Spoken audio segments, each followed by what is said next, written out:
She was buried beneath the church where her family prayed for her return every Sunday for 52 years. They never knew she was right there, 6 feet below their knees, listening to every desperate prayer, every whispered plea, every broken hope that maybe, just maybe, she'd come home. Margaret Sullivan didn't run away. She didn't start a new life in some distant city. She never left Coldwater, Michigan at all. And the person who put her there? They sat in those same pews, singing the same hymns, wearing the same mask of grief, while knowing exactly where she was the entire time. If stories like this shake you to your core, if you believe that every victim deserves to have their truth told no matter how many decades have passed, hit that subscribe button right now. This is Cold Case Reels, and we don't let the forgotten stay forgotten. Your subscription keeps these voices alive. Now, let's dig into a case that will haunt you long after this video ends. On the morning of February 14th, 1972, Margaret Sullivan kissed her 2 sons goodbye, walked out into the frozen Michigan dawn, and vanished into a silence that would last 52 years. Her car was found hours later, parked perfectly behind a church she never attended, engine cold, keys in the ignition, her nursing bag untouched on the passenger seat. No signs of struggle, no blood, no body, just an absence so complete it felt like she had been erased from existence. But here's what nobody knew until the ground opened up 51 years later. Margaret never left Coldwater. She had been there the entire time, buried 6 feet beneath the very place where her family prayed for her return every Sunday. Coldwater. Michigan sits in the southern tail of the state, so close to the Indiana border you can see it from the water tower on clear days. In 1972, it was a town of 10,000 people who knew each other's business before the evening news came on. The kind of place where unlocked doors were normal, where the high school football games drew half the population on Friday nights, where secrets were kept not out of malice, but out of loyalty.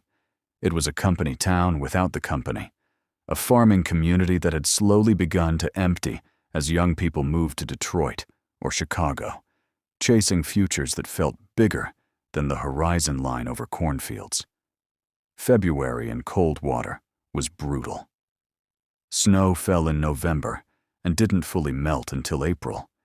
The wind came off Coldwater Lake like a knife, cutting through layers of wool and denim, turning cheeks red and fingers numb. On Valentine's Day, 1972, the temperature sat at 8 degrees below zero.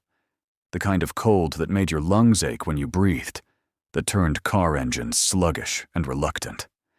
The sky was the color of old concrete, low and oppressive, threatening more snow that wouldn't arrive until evening. Margaret Sullivan woke at 5:45 that morning, the same time she woke every morning. Her internal clock was more reliable than the wind-up alarm on her nightstand. She moved through the small 2-story house on Morrison Road with practiced efficiency, her footsteps light on the hardwood floors so as not to wake her sons too early. Brian was 6, already serious and watchful in the way of oldest children, who sense tension they don't yet have words for. Tommy was 4, still soft with the remnants of toddlerhood, still believing the world was a safe place. She put coffee on the stove, the percolator burbling and hissing in the pre-dawn darkness. The kitchen was small, painted yellow in a failed attempt at cheerfulness that only made the winter gloom more obvious. She made oatmeal, buttered toast, poured orange juice into plastic cups decorated with cartoon characters. She laid out the boys' clothes on their beds, corduroys and thick sweaters, wool socks that would keep their feet warm on the walk to the school bus stop. She ironed her nursing uniform, the white fabric crisp and sterile, a symbol of competence and care that she wore like armor. Leonard was already gone.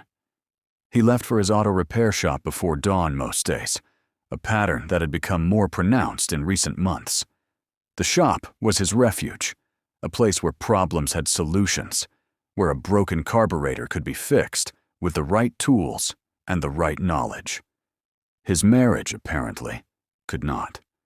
Margaret didn't think about that as she buttoned her uniform. She didn't think about the arguments that had become more frequent, the silences that lasted days, the way Leonard looked through her instead of at her. She didn't think about her mother-in-law Claire's cold disapproval, the way the older woman's eyes followed her in church with something close to contempt. She didn't think about the fact that she had confided in her diary the night before that she felt like she was drowning in a life that looked perfect from the outside, but felt hollow within. She thought about her shift at Coldwater Community Hospital. She thought about Mrs. Henderson in room 212, who needed her blood pressure medication at 7:30. She thought about the inventory of surgical supplies she needed to complete before noon. She thought about stopping at the store on the way home to buy ground beef for dinner. She woke the boys at 6:15. They ate breakfast in sleepy silence, Tommy's eyes barely open, Brian already alert and watching his mother with that serious gaze that sometimes unnerved her. She kissed them both, reminded them to brush their teeth, told them their grandmother Claire would pick them up after school because Mama had to work late. She pulled on her heavy coat, a dark blue wool number with toggles instead of buttons, wrapped a scarf around her neck, pulled on leather gloves that were already cracking from the cold and the constant hand-washing her job required. She walked out the door at 6:28. The Chevrolet Impala sat in the driveway. 1968 model in pale blue, reliable and unassuming. She scraped frost from the windshield with short, efficient strokes, her breath forming clouds in the frigid air. The engine turned over on the second try. She let it warm for 2 minutes, watching the exhaust plume white against the gray morning. At 6:32, she backed out of the driveway and turned left onto Morrison Road. It was a route she had driven hundreds of times. Morrison Road was a 2-lane rural highway that cut through farmland and sparse woods, connecting the residential areas on the south side of Coldwater to the hospital on the north end of town. In winter, it was plowed regularly, but never perfectly. Snow packed down into ice in the tire tracks, making the road slick and treacherous. Most mornings, Margaret saw only 1 or 2 other cars, usually farmers, heading out to tend to livestock or other hospital workers on the early shift. That morning, she saw no one. She passed the Hendricks farm, the barn dark and silent. She passed the turnoff to Coldwater Lake, the access road already drifted over with snow. She slowed at the intersection with US Route 12, the main east-west artery through town. The stoplight swung in the wind, creaking on its cables. It turned green. She accelerated through the intersection, and that was the last time anyone saw Margaret Sullivan alive. At 7:05, the charge nurse at Coldwater Community Hospital called the Sullivan house. The phone rang 12 times before she hung up. Margaret was never late. In 3 years of working at the hospital, she had never missed a shift without calling ahead. The charge nurse waited 15 minutes and called again. Still no answer. She called Leonard's auto shop. He picked up on the 3rd ring, his voice gruff and distracted. No, he hadn't heard from Margaret. No, she had left the house on time. Yes, she should have been there by now. There was a pause on the line, a silence that stretched just a beat too long before Leonard said he'd drive the route himself to see if she'd had car trouble. At 8:47, Leonard Sullivan walked into the Coldwater Police Department and reported his wife missing. Her car was found at 9:23 that morning by Deputy Thomas Merrick. He had been driving slowly along Morrison Road, scanning the ditches for any sign of the pale blue Impala that might have slid off the icy highway. But the car wasn't in a ditch. It was parked behind St. Catherine's Church, a small Catholic church on the corner of Morrison and Elm. Parked perfectly, as if Margaret had intended to be there. The car was locked. The engine was cold, meaning it had been sitting there for at least an hour, possibly more. Inside, everything was exactly as it should have been. Her nursing bag on the passenger seat, containing her stethoscope, blood pressure cuff, and the small notebook where she tracked patient vitals. Her purse was tucked under the driver's seat, wallet intact, $14 in cash undisturbed. Her keys were in the ignition. There were no signs of a struggle, no blood, no torn clothing, no indication that anything violent had occurred in or around the vehicle. The only thing missing was Margaret Sullivan herself. Deputy Merrick radioed the station immediately. Within 20 minutes, Chief of Police Harold Whitman arrived at the scene with 2 additional officers. They cordoned off the area with yellow tape, though there was no visible crime scene to protect. They photographed the car from every angle. They dusted for fingerprints and found only Margaret's own, exactly where you'd expect them to be. On the steering wheel, on the door handle, on the keys. They searched the immediate area around the church. The snow was mostly undisturbed except for tire tracks leading in and out of the small parking lot behind the building. The church itself was locked. Father Michael O'Brien, the parish priest, arrived within the hour, summoned by one of the officers who knew where to find him. He unlocked the church and allowed the police to search inside. The sanctuary was empty and silent, smelling of incense and old wood and the peculiar mustiness of a building that's never quite warm enough in winter. The pews sat in neat rows. The altar was bare, except for a white cloth and 2 brass candlesticks. There was no sign that anyone had been inside since the previous Sunday's service. Father O'Brien told the officers that he had no idea why Margaret Sullivan's car would be parked behind his church. He knew the Sullivan family, of course. Everyone in Coldwater knew everyone. But Margaret wasn't Catholic. She attended the Methodist church on Oak Street with her husband and children. Well, she used to attend. Father O'Brien had heard rumors that the marriage was troubled, that Margaret had stopped going to services in recent months, but he couldn't say for certain. It was all gossip, the kind that circulated through a small town like blood through veins. The officers thanked him and continued their search. They walked the perimeter of the church property, looking for footprints in the snow, looking for anything that might explain why a woman would park her car behind a church she didn't attend, and then disappear into the frozen February morning. They found nothing. By noon, word had spread through Coldwater like wildfire. Margaret Sullivan was missing. Her car had been found abandoned behind St. Catherine's. Theories multiplied faster than facts. She'd run away. She'd been kidnapped. She'd had an accident and was lying injured somewhere in the woods. She'd committed suicide, though no one wanted to say that out loud. Leonard Sullivan stood in the parking lot behind the church, staring at his wife's car as if it might somehow tell him where she'd gone. His face was unreadable, a mask of confusion, and something else. Something the officers couldn't quite identify.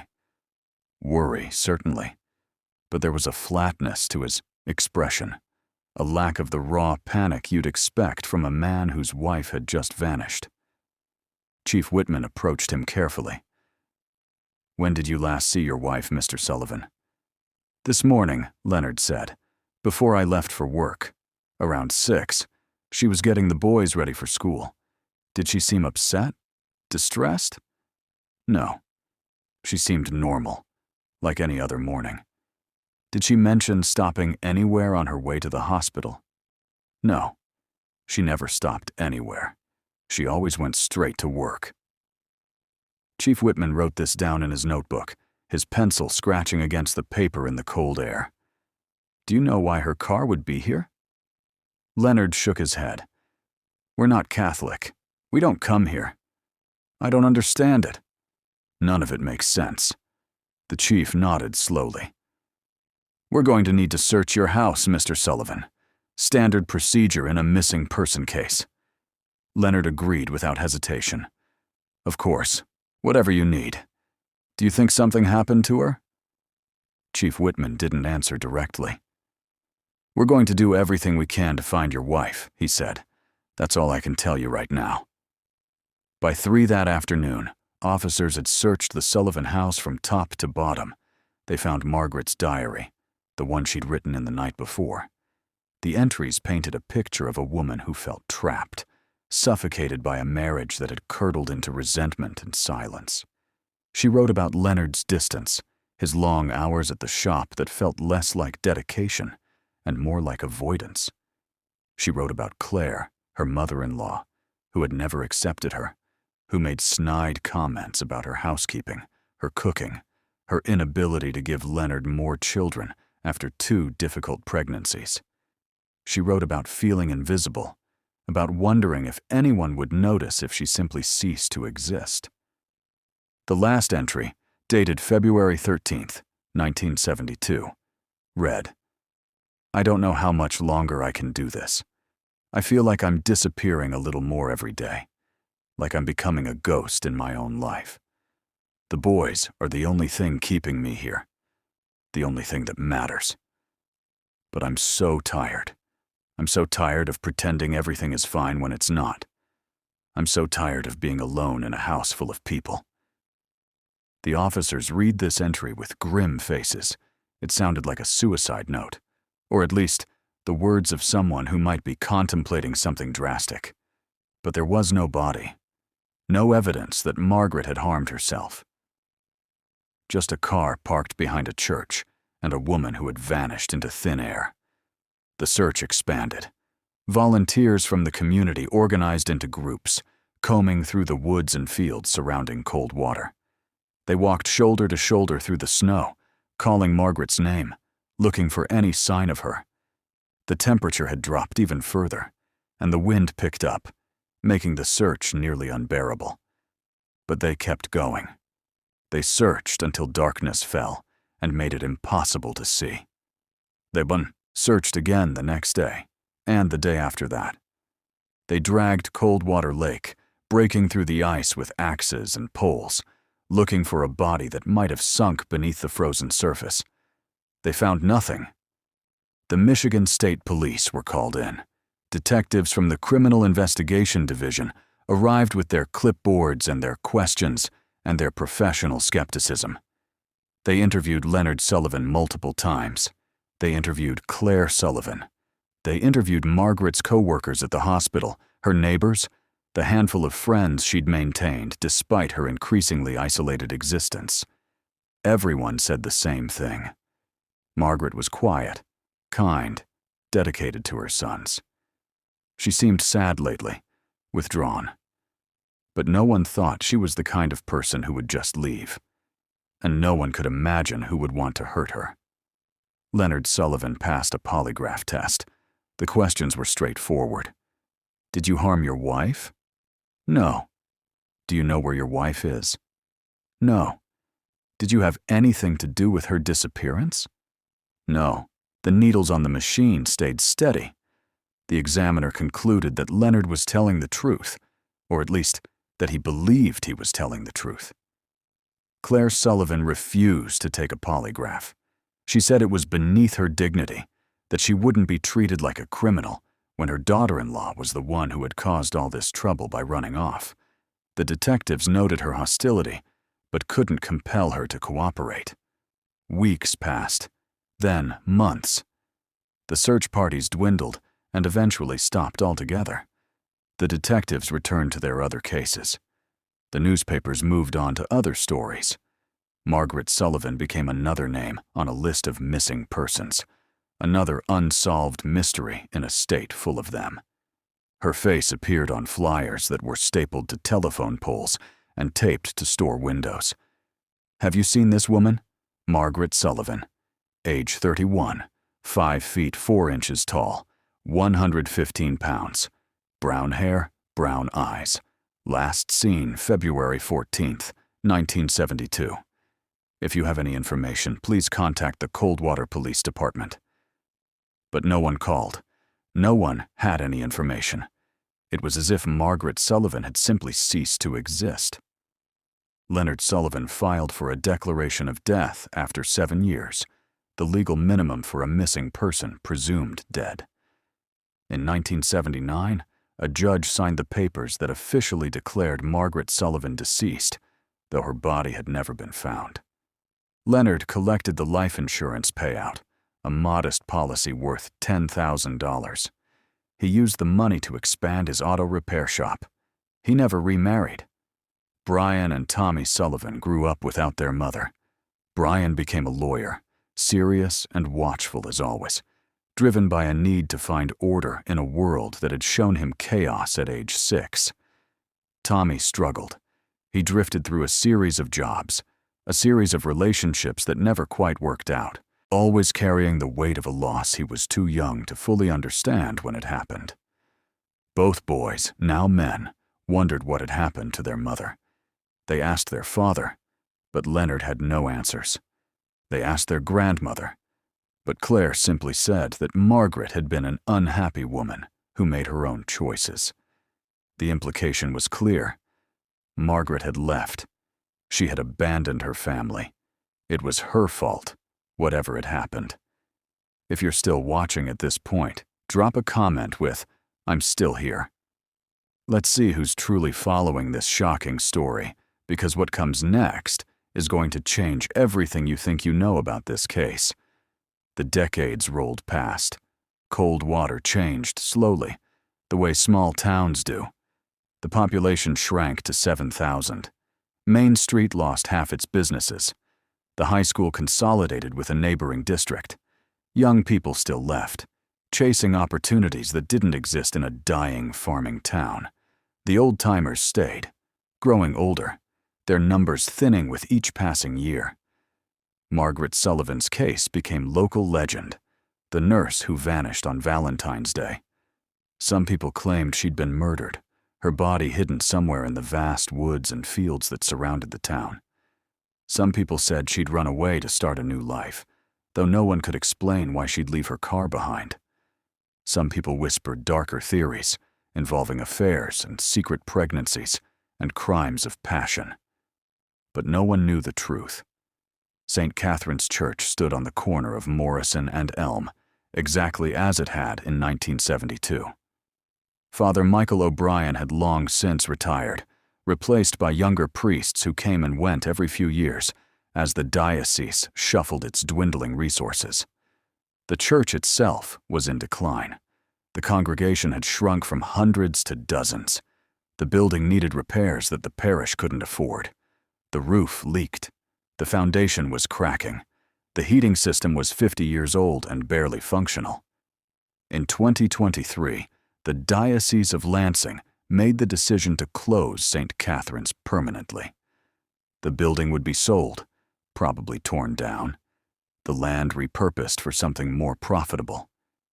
It was a sad end for a church that had served the community for over 100 years, but it was inevitable. The final Mass was held on a Sunday in October. 53 people attended, most of them elderly, many of them crying. They sang the old hymns one last time. They prayed together. They said goodbye to a building that held generations of memories. Baptisms and weddings and funerals. First communions and confirmations. All of it ending, fading into history like so much else in Cold Water. After the church closed, the diocese hired a demolition company to prepare the site for sale. They needed to assess the building's condition, determine what could be salvaged, what needed to be torn down. The crew arrived on a cold morning in late November, there, trucks rumbling down Morrison Road, just as Margaret Sullivan's Impala had rumbled down that same road 51 years earlier. The foreman was a man named Rick Torres, a third-generation contractor who had demolished dozens of old buildings across southern Michigan. He'd seen it all. Crumbling factories, abandoned homes, churches whose congregations had dwindled to nothing. It was depressing work, in a way, erasing the past. But someone had to do it. The crew started with the exterior, checking the structural integrity of the walls and foundation.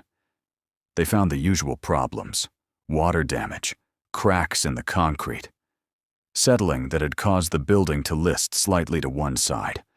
Nothing unexpected for a structure this old. Then they moved to the basement. Most old churches had basements, used for storage or Sunday school classrooms, or fellowship halls. St. Catherine's basement was small and cramped, accessible only by a narrow staircase off the main sanctuary. It smelled of mold and damp earth. The crew went down with flashlights and clipboards, documenting everything they found. The floor was concrete, poured sometime in the 1920s based on the construction style. But in the far corner, near the old coal furnace that hadn't been used in decades, they noticed something odd. The concrete looked different, newer. A patch about 6 feet by 3 feet that didn't match the rest of the floor. Rick Torres knelt down and examined it more closely. The concrete was a different color, slightly lighter than the surrounding floor. The edges were rough, as if someone had poured it quickly without bothering to smooth it properly.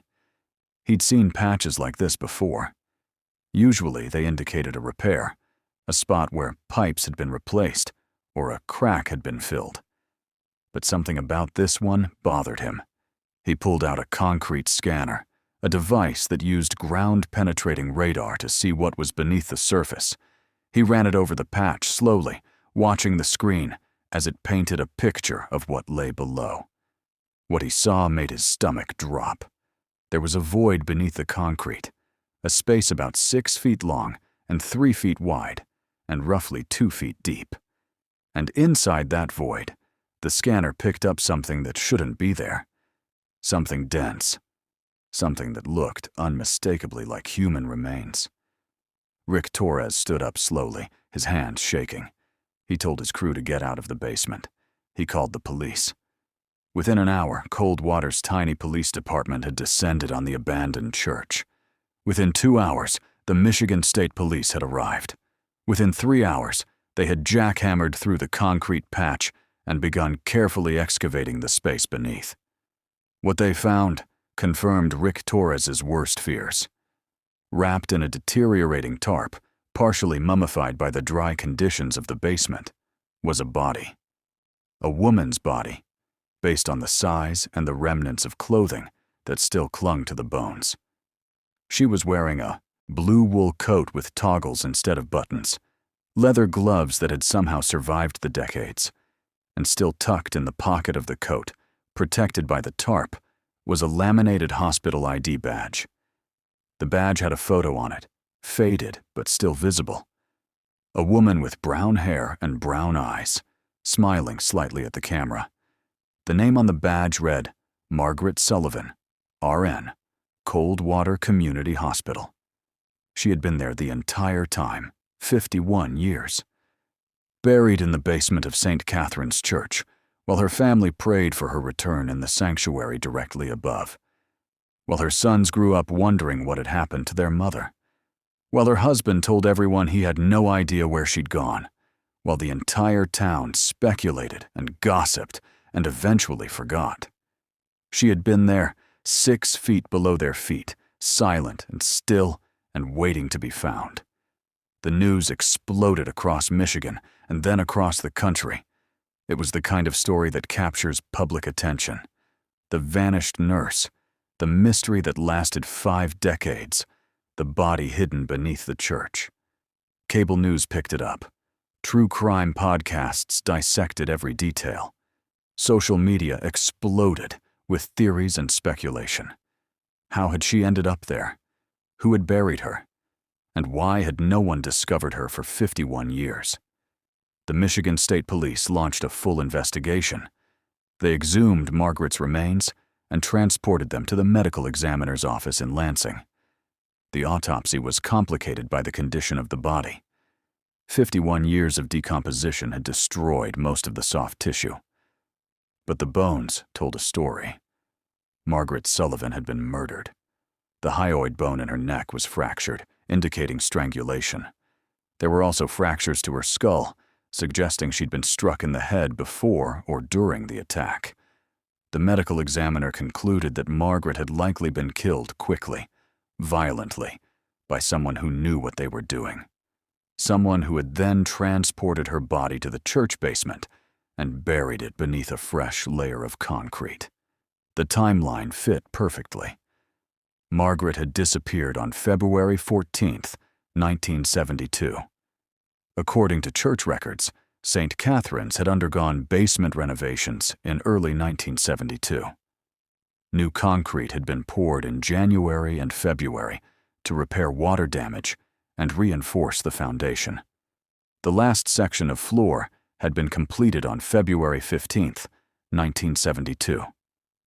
One day after Margaret vanished, the detectives pulled the records from the renovation project. The work had been done by Sullivan Auto and Construction, a small company that did handyman and renovation work, in addition to auto repair. The company was owned by Leonard Sullivan, Margaret's husband, the same man who had reported her missing, the same man who had passed a polygraph test, the same man who had spent 51 years pretending he had no idea what had happened to his wife. He had known exactly where she was, because he was the one who put her there. Leonard Sullivan was 79 years old when the police came for him. He was living alone in a small apartment on the outskirts of Coldwater, his auto shop long since closed, his health failing. When the detectives knocked on his door and told him they needed to talk about Margaret, his face went pale. He didn't ask what they'd found. He didn't act surprised. He simply nodded and said he'd been waiting for this day for 51 years. At the police station, Leonard Sullivan confessed. Not immediately, not easily. But slowly, over the course of several hours, the truth came spilling out like poison from a wound that had festered for decades. He admitted that he had killed Margaret. He said they'd argued that morning before she left for work. Another fight about the same things they always fought about. Her unhappiness, his mother's interference, the marriage that neither of them wanted anymore, but neither of them knew how to leave. He said Margaret had told him she was going to leave him. She was going to take the boys and move to Detroit to live with her sister. She was going to file for divorce.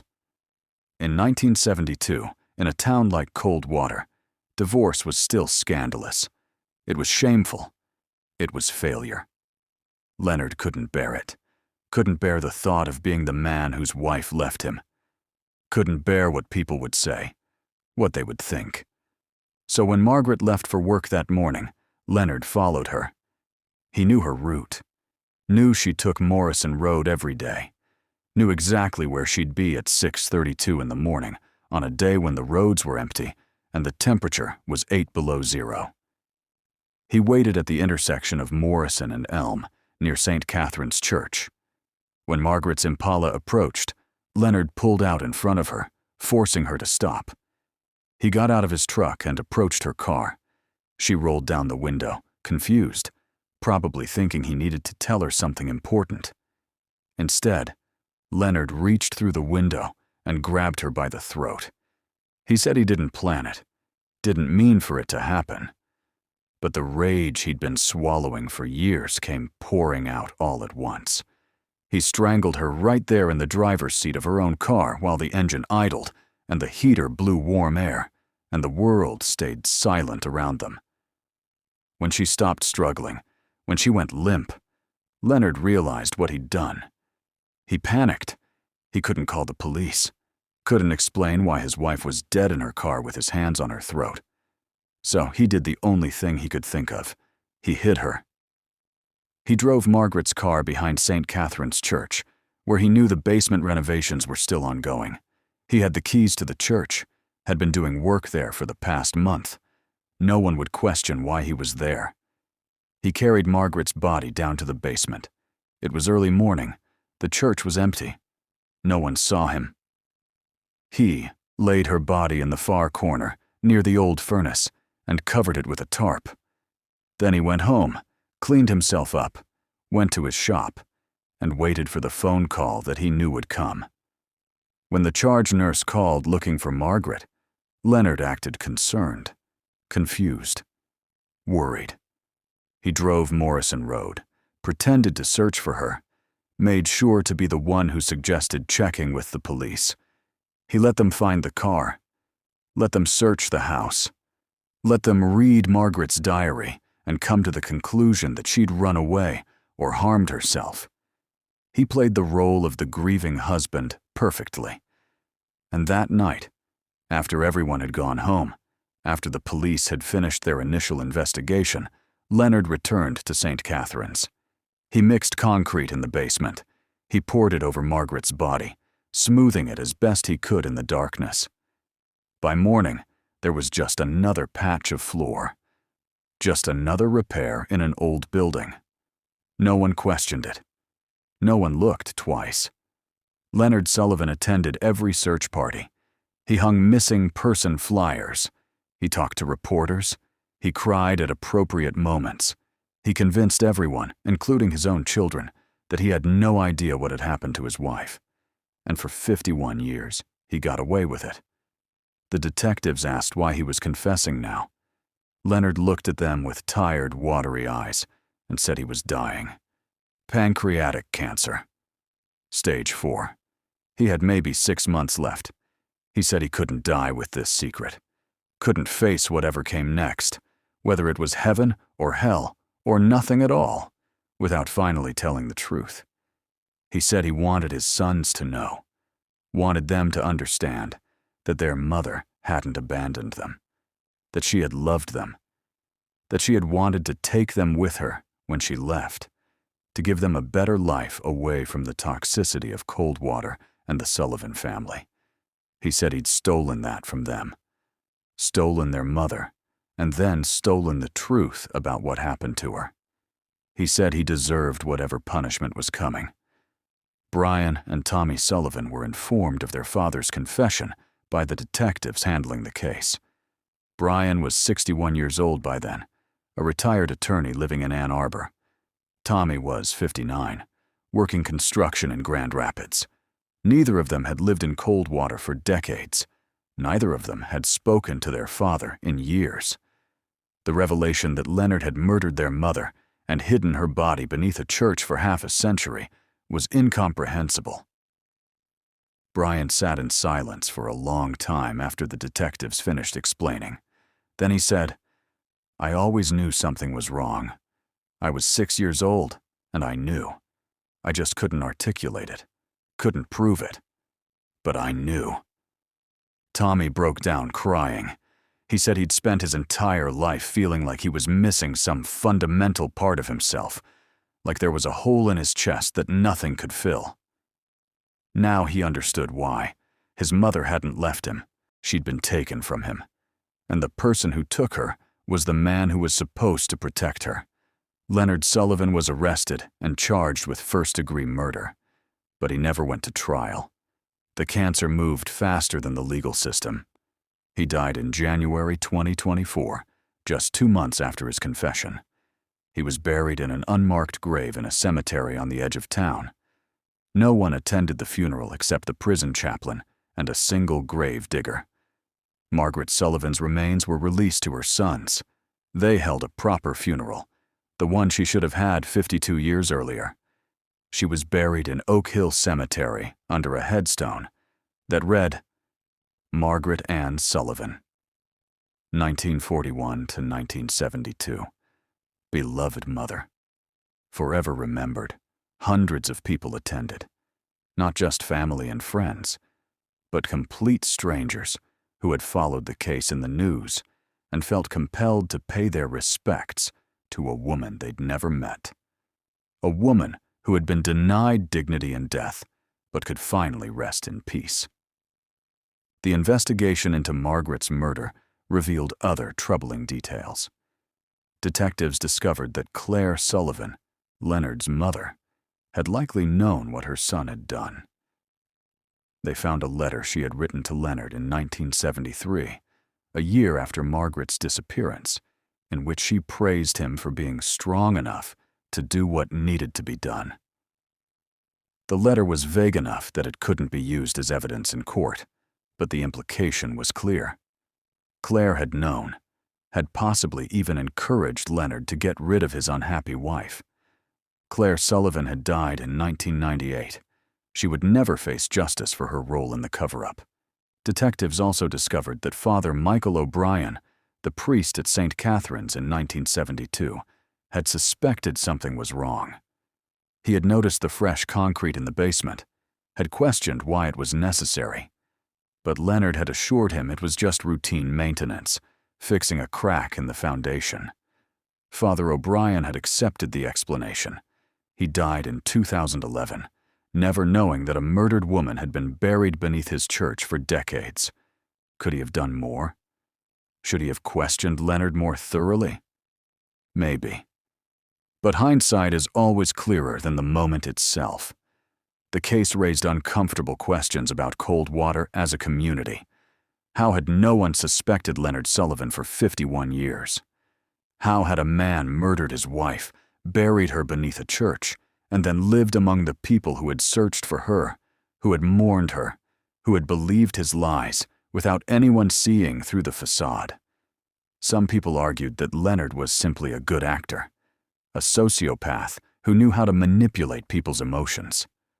Others pointed to the culture of the time, the early 1970s, when domestic violence was often ignored, when women's complaints about unhappy marriages were dismissed, when men like Leonard could commit unspeakable acts and never face consequences because no one wanted to believe that a neighbor, a friend, a member of the community could be capable of such evil.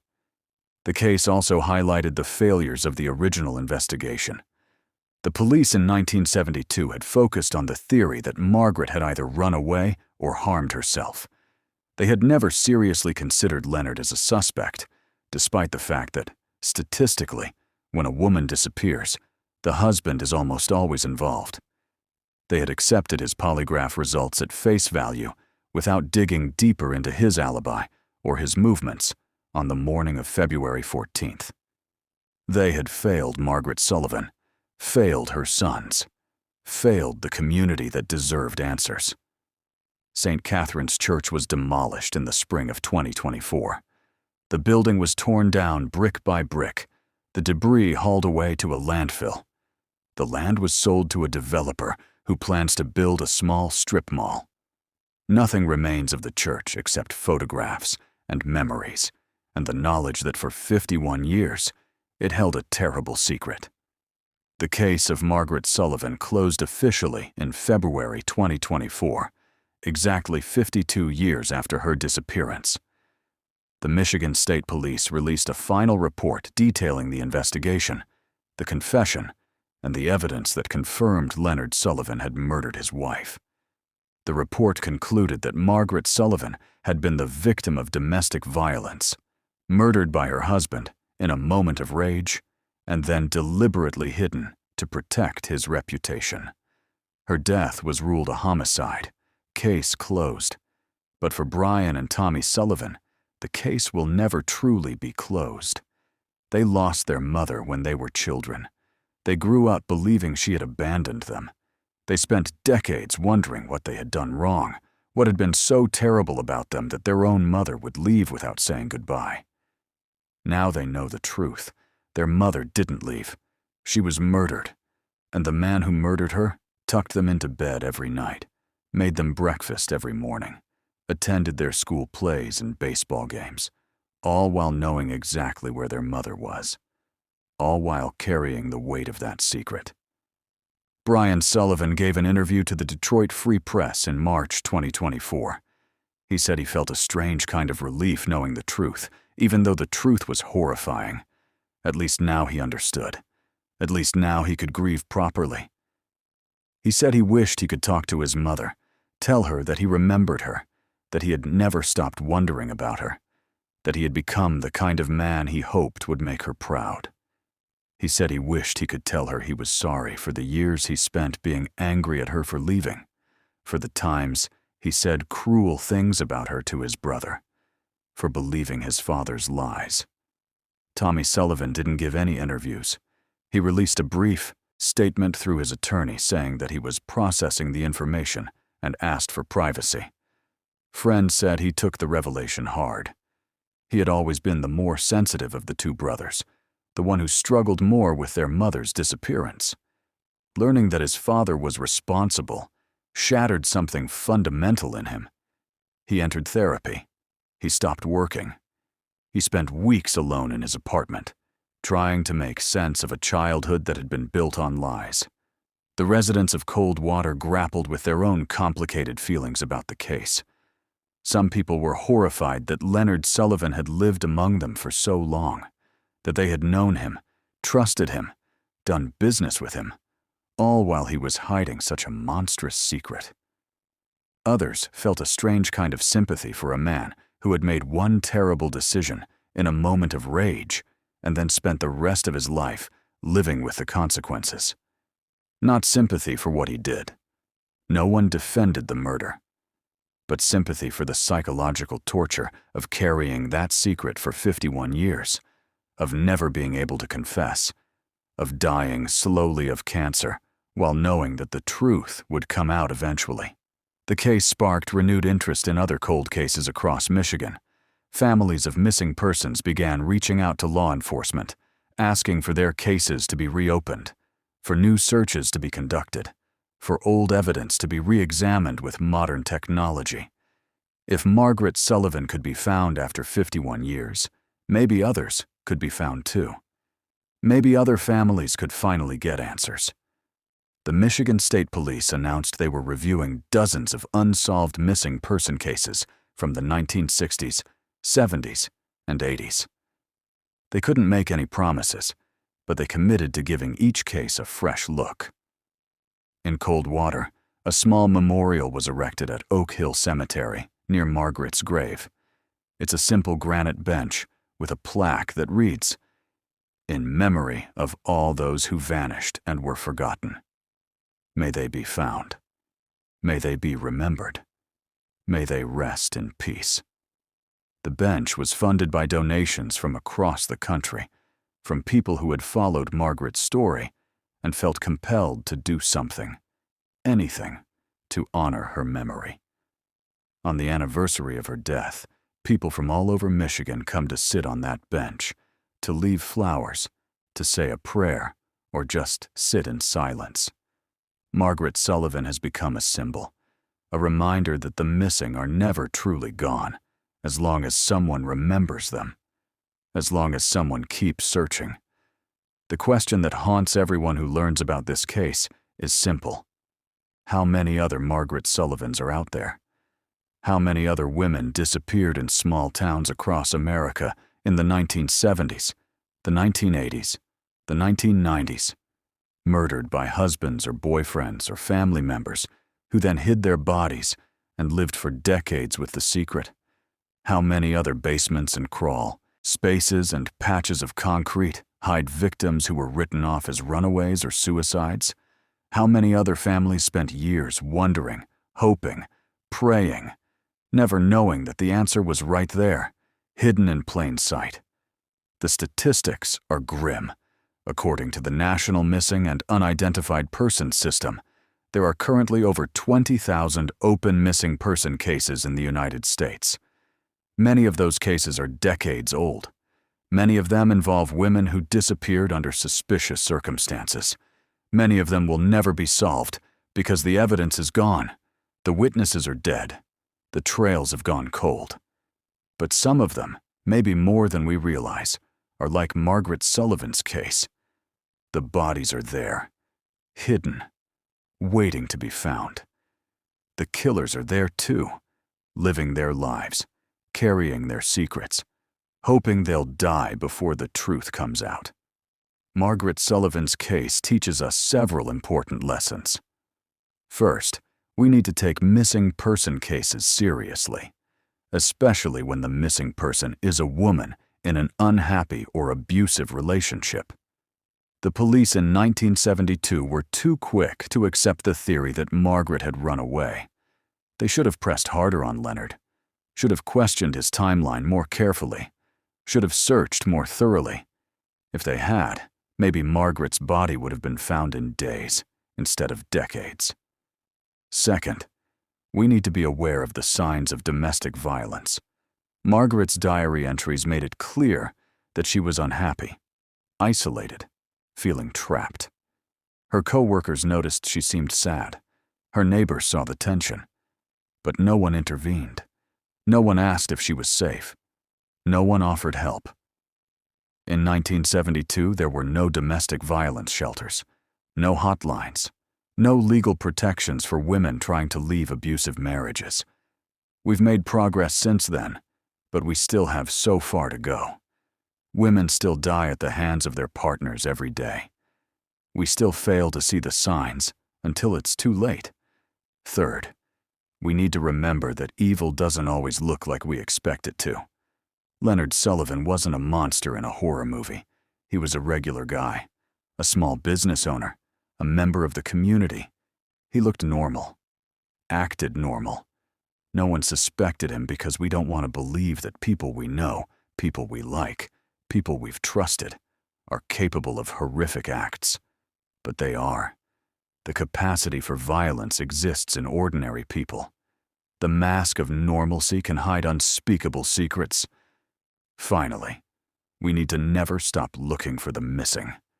Never stop searching. Never stop asking questions. Margaret Sullivan was found because a demolition crew noticed something odd in a basement floor and decided to investigate. They could have ignored it, could have assumed it was just a routine repair, but they didn't. They followed their instincts, and because of that, a family finally got answers after 52 years. How many other answers are out there waiting to be found if someone just looks in the right place, asks the right questions, refuses to give up? Brian Sullivan said something in his interview that has stayed with people who heard it. He said, "My mother deserved better than she got in life. She deserved a husband who loved her. She deserved to raise her children. She deserved to grow old. She deserved a proper burial when she died, not to be thrown in a hole like garbage. But at least now, she has a grave. She has a headstone. She has people who remember her not as a woman who ran away, but as a woman who was murdered. That's not justice. Justice would be my father rotting in prison for the rest of his life. But it's something.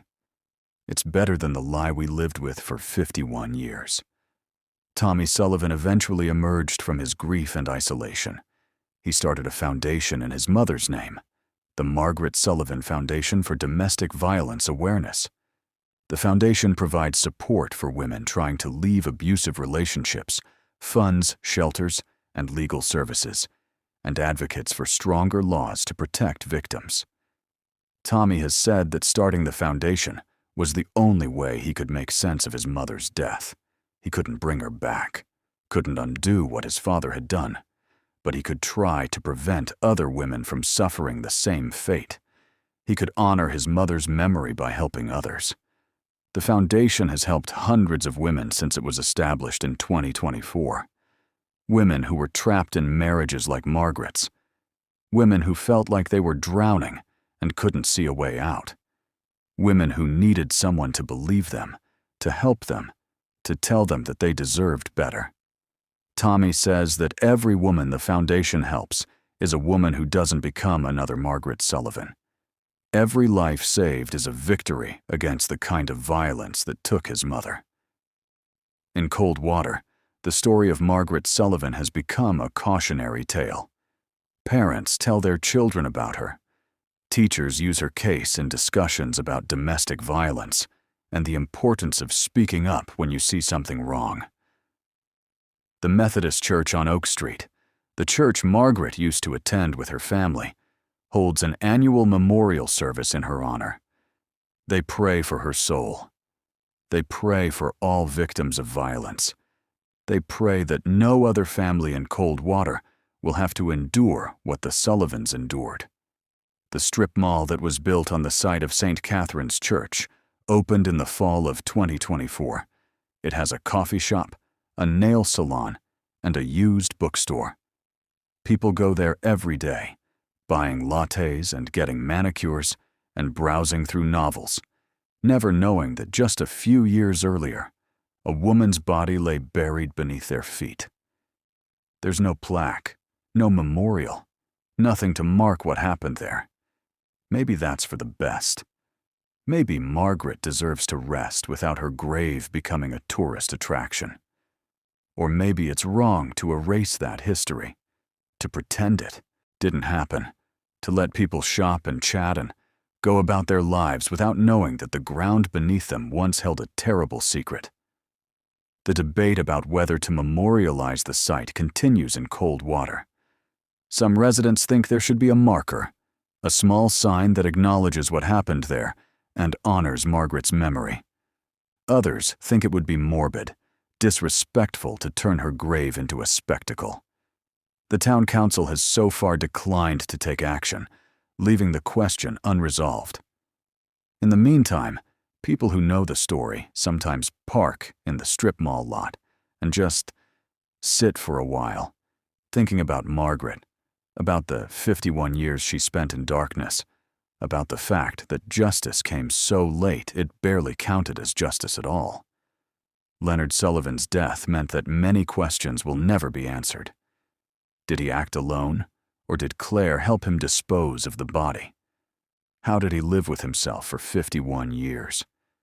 Did he ever feel remorse, or did he convince himself that he had been justified, that Margaret had pushed him too far, that her death was somehow her own fault?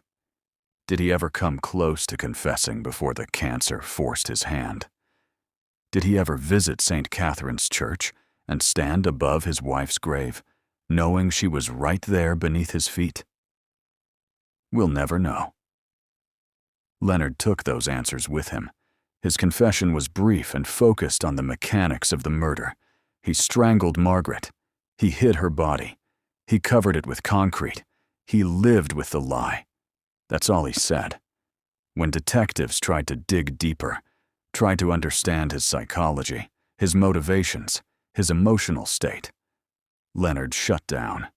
He said he had told them what they needed to know. He had confessed to the crime.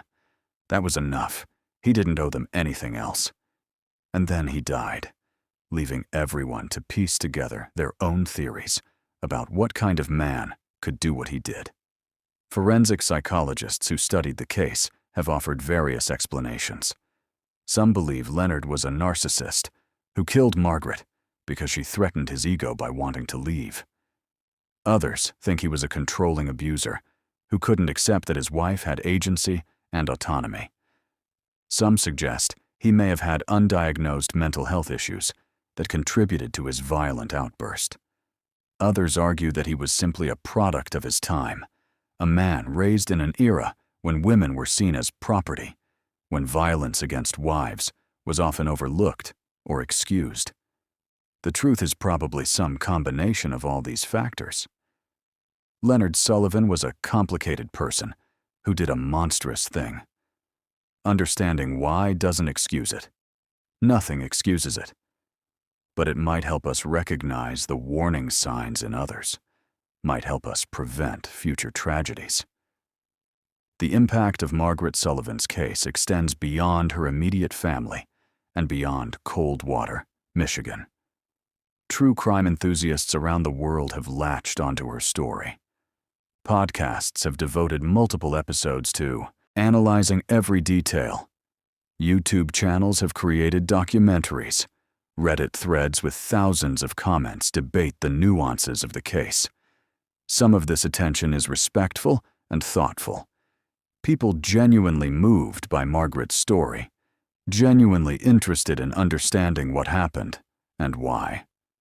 But some of it is voyeuristic and exploitative. People treating Margaret's murder as entertainment, as a puzzle to solve, as content to consume. This is the uncomfortable reality of true crime in the digital age. The victims become characters. Their tragedies become stories. Their deaths become content. Brian and Tommy Sullivan have mixed feelings about the public interest in their mother's case. On one hand, they're grateful that people remember her, that her story has raised awareness about domestic violence. On the other hand, they're disturbed by the way some people discuss the case as if it were fiction, as if Margaret were a character in a TV show rather than a real woman who suffered and died. They've asked true crime creators to be respectful, to remember that they're talking about someone's mother, someone's daughter, someone's friend. Most creators have honored that request. Some haven't. This is the price of being part of a case that captures the public imagination. You lose control of the narrative. Your private grief becomes public property. Margaret Sullivan's diary, the one the police found in 1972, was returned to Brian and Tommy after the case closed. They debated whether to read it. They knew it contained their mother's innermost thoughts, her fears and frustrations and unhappiness. They knew it would be painful. But they also knew it might help them understand her better, might give them insights into who she was beyond the role of mother. They decided to read it together, sitting in Brian's living room on a Saturday afternoon, taking turns with the small leather-bound book that Margaret had filled with her careful handwriting. What they found was heartbreaking and beautiful. Margaret wrote about her love for her sons, how they were the light in her dark world, how she lived for their smiles and their laughter. She wrote about her dreams of a different life, a life where she could breathe, where she could be herself, where she didn't feel like she was slowly suffocating under the weight of Leonard's indifference and Claire's hostility. She wrote about her job, how much she loved being a nurse, how it gave her purpose and identity beyond wife and mother. She wrote about feeling guilty for being unhappy, for not being grateful for what she had, for wanting more than what her life offered. The last few entries, the ones written in the days and weeks before her death, were the hardest to read. Margaret wrote about making plans to leave. She had contacted her sister in Detroit, had started saving money in a secret bank account, had been researching divorce lawyers. She had been so close to freedom, so close to starting a new life with her boys. And then Leonard had killed her, had stolen that future, had stolen everything. Brian and Tommy cried together as they read their mother's words, cried for the woman she was, cried for the life she should have had, cried for the grandmother their children would never know. The diary is now kept in a safe deposit box. Brian and Tommy have said they might one day publish excerpts with appropriate context and commentary if they think it would help other women in similar situations. They want their mother's words to mean something, want her story to save lives. But they're not ready yet. Maybe they never will be. That's their choice to make. Margaret's words belong to them now. They get to decide what happens to them. In the years since Margaret Sullivan's body was found, several other cases have been solved using similar methods. Old buildings demolished, construction projects uncovering hidden graves, ground-penetrating radar revealing secrets that have been buried for decades. Each discovery brings closure to families who thought they'd never get answers. Each discovery proves that it's never too late to find the truth. Margaret Sullivan's case has inspired cold case investigators across the country to look again at unsolved disappearances, to consider the possibility that the missing aren't really missing at all, that they are hidden, waiting to be found. The Coldwater Police Department has issued a formal apology to the Sullivan family for the failures of the original investigation.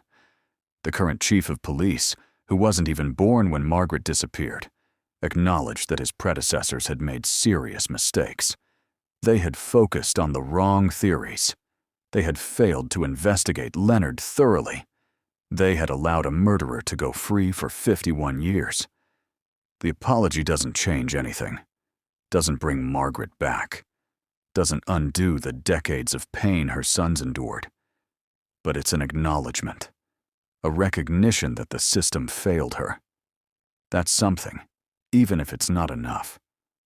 Some people have criticized the decision to prosecute Leonard Sullivan at his age and in his physical condition. They argued that he was a dying old man, that putting him through a trial would be cruel and pointless. But the vast majority of people disagreed. They said Leonard had 51 years of freedom that he didn't deserve, 51 years to watch his sons grow up, to run his business, to live his life. Margaret got none of that. She got a violent death and a secret grave. The fact that Leonard was old and sick when he was finally caught didn't erase what he had done. Didn't mean he shouldn't face consequences. Justice delayed is still justice. The fact that Leonard died before he could be tried has left some people feeling cheated. There was no trial. No moment in court where he had to face his sons and hear them describe the impact of his actions. No jury verdict, no sentencing, just a deathbed confession, and then nothing. Some people wanted to see him suffer, wanted him to spend whatever time he had left in a prison cell, afraid and alone. Others are satisfied that he died, knowing his secret was out, knowing that history would remember him as a murderer, knowing that his sons knew the truth. There's no right answer. Both perspectives are valid. Both come from a place of wanting justice for Margaret. One of the strangest aspects of the case is the number of people in Coldwater who claim they always suspected something was wrong with Leonard Sullivan. In the immediate aftermath of Margaret's body being discovered, dozens of people came forward with stories. They said Leonard had always seemed cold, always seemed off somehow. They said they'd had a bad feeling about him. They said they'd wondered about Margaret's disappearance. They said they'd suspected Leonard but had no proof. It's easy to claim you knew something in hindsight. Easy to rewrite your memories to make yourself seem more perceptive than you were. The truth is that almost no one suspected Leonard in 1972. He was a pillar of the community, a successful businessman, a devoted father. No one wanted to believe he was capable of murder. So they didn't believe it. They believed the easier story, the one that didn't require them to confront the evil living among them. This phenomenon, the tendency to claim foreknowledge after the fact, is well documented in psychology. It's called hindsight bias. Once we know the outcome of a situation, we convince ourselves that we knew it all along, that the signs were obvious, that we could have predicted it. But that's not how it works in real time. In real time, Leonard Sullivan was just a guy, a husband and father and business owner, someone you might wave to at the grocery store, someone you might hire to fix your car, someone who seemed normal because most people seem normal most of the time. The mask of normalcy is disturbingly effective. That's what makes cases like this so frightening. The monsters aren't always obvious. Sometimes they look just like everyone else. The legacy of Margaret Sullivan is complicated. She's become a symbol of domestic violence, a cautionary tale, a name that people invoke when discussing cold cases and unsolved mysteries.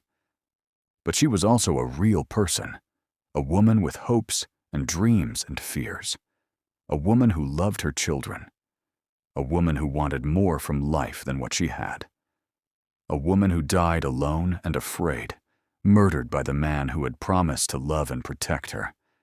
That's who Margaret Sullivan was, not just a victim, not just a case file. A person, a human being who deserved so much better than what she got. Brian Sullivan has said that he thinks about his mother every day. He wonders what she would have been like if she'd lived. Would she have remarried? Would she have gone back to school? Would she have become a grandmother and spoiled his children the way grandmothers do? He'll never know. He had to live with the absence of those possibilities, with the knowledge that his father stole all of that from her, from him, from his entire family. He says the hardest part is forgiving himself for the years he spent being angry at her, for thinking she had abandoned him, for believing his father's lies. Intellectually, he knows he was just a child. He knows it wasn't his fault. But emotionally, the guilt lingers. Tommy Sullivan struggles in different ways. He has nightmares about his mother calling for help from beneath the church floor, while he and his brother sit in the pews above, oblivious. He dreams about the moment of her death, about her fear and pain, about the betrayal she must have felt when Leonard's hands closed around her throat. He wakes up gasping, disoriented, sometimes not sure what's real and what's nightmare. Therapy helps. The foundation helps. Keeping busy helps. But nothing can fully heal the wound of knowing that his father murdered his mother and then raised him as if nothing had happened. Nothing can erase that trauma. The Sullivan brothers have become advocates for other families dealing with cold cases. They speak at conferences and fundraisers. They share their story with anyone who will listen. They push for more resources for cold case investigations, for better funding for forensic science, for laws that make it easier to prosecute old crimes. They've met other families who have waited decades for answers. Some have gotten closure. Some are still waiting. Some will probably wait forever. Brian and Tommy tell them all the same thing. Don't give up. Keep pushing. Keep asking questions. Keep demanding answers. Your loved one deserves to be found, deserves to be remembered, deserves justice, no matter how long it takes. If this story has affected you, if you believe that victims like Margaret Sullivan deserve to have their stories told and their memories honored, then subscribe to Cold Case Reels right now. Hit that like button. Share this video with someone who cares about justice. We tell the stories that others forget. We shine a light into the darkest corners of the past. We don't give up on the missing. We don't let the guilty hide behind time and silence. Join us in keeping these cases alive. Join us in demanding answers. Because every victim matters. Every story matters. Every truth deserves to be told. Margaret Sullivan waited 52 years to be found. How many others are still waiting? Subscribe now, and let's find them together. This is Cold Case Reels, and we never stop searching.